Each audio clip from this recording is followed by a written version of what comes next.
We've all been waiting for the final domino to fall, but today we realize that things are already set in stone as the Eagles have made their decision. The question is it the right one? We'll talk about that and a whole bunch more, but welcome into A to Z Philly. I'm RB, and we'll start it off today with a very intriguing stat. Did you know that last year in the regular season, the Eagles cornerbacks combined for 0 interceptions despite being the best defense in the NFL? And I'm talking about by a wide margin. Like, this group, man, they played with sustained dominance every single week after week 5. They were incredible, and it just goes to show the type of system that Vic Fangio has built. Doesn't matter about one specific player. It's not me, it's we. Everybody playing together. They were so glued to these receivers week in, week out. They had 2 rookies, and none of them had interceptions in the regular season. Now, again, come postseason, right, the big pick 6 by Coop. Quinyon finally snagged a couple, Darius Slay. But it just goes to show that you don't have to win in one way, and you can really have a balanced defense.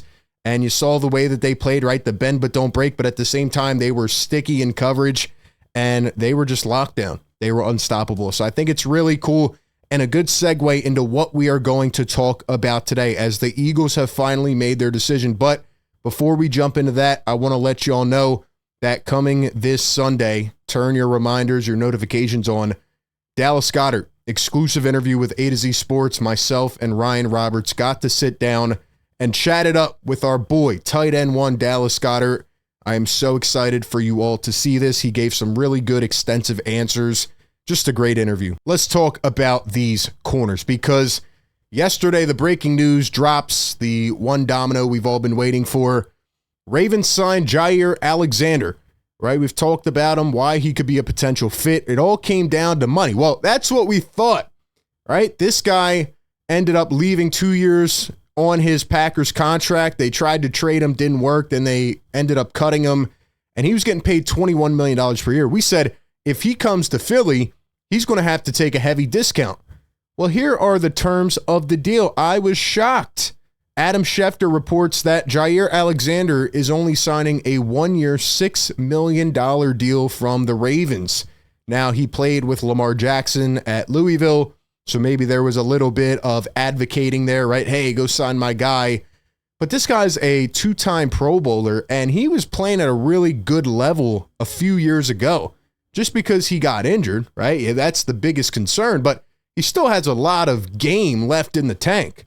And when you look at the Eagles corner situation, I'm like, hey, if you could get this guy 1 year, $5-6 million, I would love to do it. Maybe this was his decision. They did report that there were a few other teams in the mix that offered him a little bit more, but he wanted to go to Baltimore and try to win, which makes sense. They have a stacked secondary. But the Eagles put their foot down and they made their decision because let's say Jaire Alexander had an offer on the table from the Eagles. I really believe that he would have certainly considered it. You know, I mean, he wants to go to a winning situation. Eagles had a perfect system set up, but as Anthony DeBonis says here, the Eagles are a lot more confident in their cornerback room than some of the fans are. Kelee Ringo has been able to develop these last couple years. No, he hasn't played a lot. He hasn't been the guy. He's had certain moments. There's things that he has to work on in terms of technique. But Christian Parker advocated for him at the end of this past season, saying, look, we've been developing this guy in the shadows. And then they go out and they sign Adoree Jackson in free agency to a 1-year deal. Now, when you think about this long term as we get into this next season, the concern is that Kelee Ringo is not good enough and Adoree Jackson is washed, and then you don't really have any other options, right? But they really believe in this system now and how they've been able to turn the tables a little bit in terms of developing these young guys, letting them play on rookie contracts. Eagles have so many draft picks for next year. They can always go out and trade for somebody. They can, you know, develop a few more or even draft some more next year, try to do what they did with Quinyon and Cooper DeJean. And I think Vic Fangio is really that master architect, and they really do believe that they can do it again.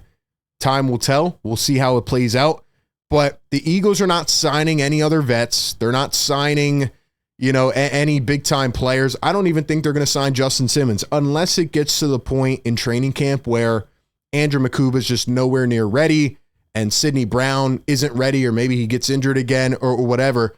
I think the Eagles are sticking to their guns and going with what they have now. Is it the right decision? Well, like I said, time will tell, but I do like to have a little more experience. I do think they could add a few more vets, whether it's as an edge rusher or a safety or a corner. Maybe they will do that, but they did go bring these 1-year patch it up type of guys in, the Josh Uches, the Adoree Jacksons, right? Azeez Ojulari. We'll see how good they are. We'll see how much left they can offer, but really what we're looking at here, and I know ESPN sometimes messes up their depth chart, so I'm not just looking at these guys as the starters, but just looking at what we got here, I mean, it's going to most likely be Kelee Ringo, Quinyon Mitchell, and Cooper DeJean, and Adoree Jackson will be kind of that piece that can move around. If you need him to play a little nickel corner, he could. If you want to move DeJean outside, you could, but Cooper DeJean is pretty locked in as the nickel corner, and it seems like they're rocking and rolling with Kelee Ringo. Now, maybe Adoree Jackson beats him out.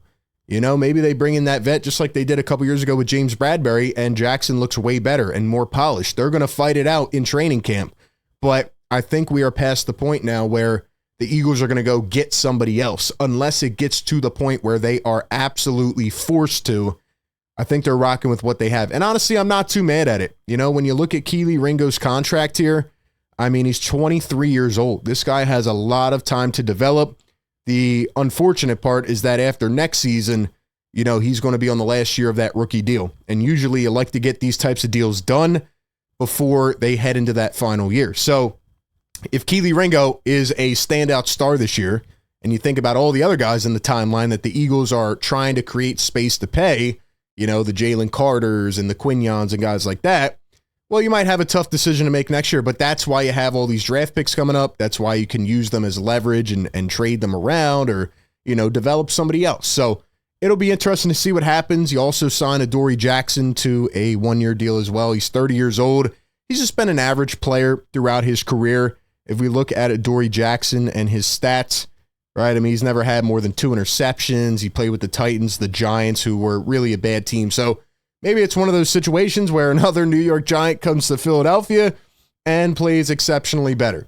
Or maybe not. Maybe he doesn't have a lot left, but I do like him as that vet piece. I still think, again, the Eagles could add a little more depth at safety or, on the defensive line. So we'll see. But Kelee Ringo, all right, we look at his stats. I mean, only 2 years in the NFL, and they've been developing him. He played in all 17 games, mostly special teams, things like that.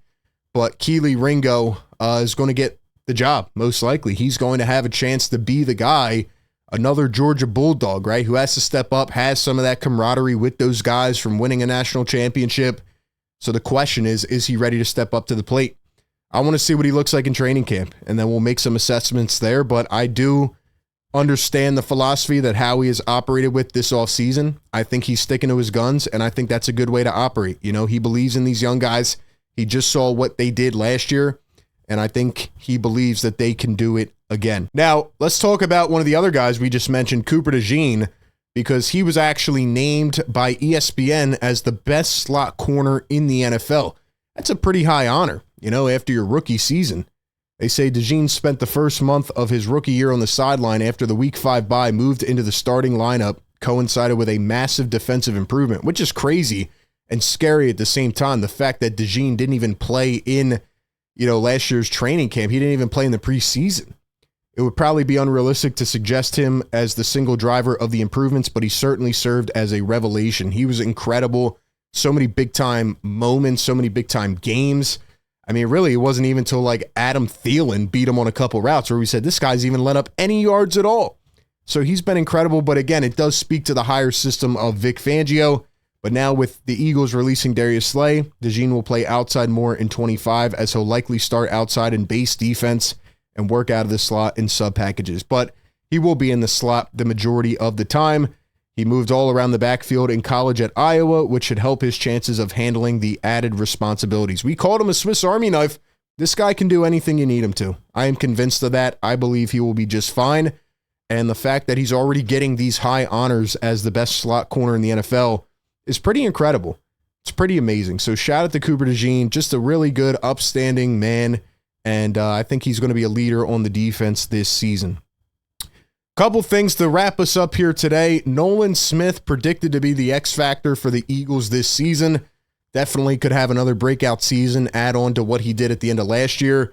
You listen to some of these guys like Brandon Graham talk, they're all naming him as the guy that will emerge and will continue to step up. I've said this many times now, but without Nolan Smith, the Eagles do not win the Super Bowl. He was fantastic. He got better and better and better, and he really set an example after Brandon Graham got injured. So I agree with this. Again, still think they could use another vet or two in that room, but I think we're going to see maybe a double-digit sack year from Nolan Smith. Let me know if you agree or disagree. And with that being said, we will see how the rest of this roster plays out. But what do you think? Should the Eagles have signed Jaire Alexander? Should they go get another vet, or should they just be patient and wait and see what they have with Kelee Ringo and Adoree Jackson? Give me all your thoughts down below. As always, appreciate everybody for tapping in. Be sure to like, comment, and subscribe, and I'll catch you on the next one.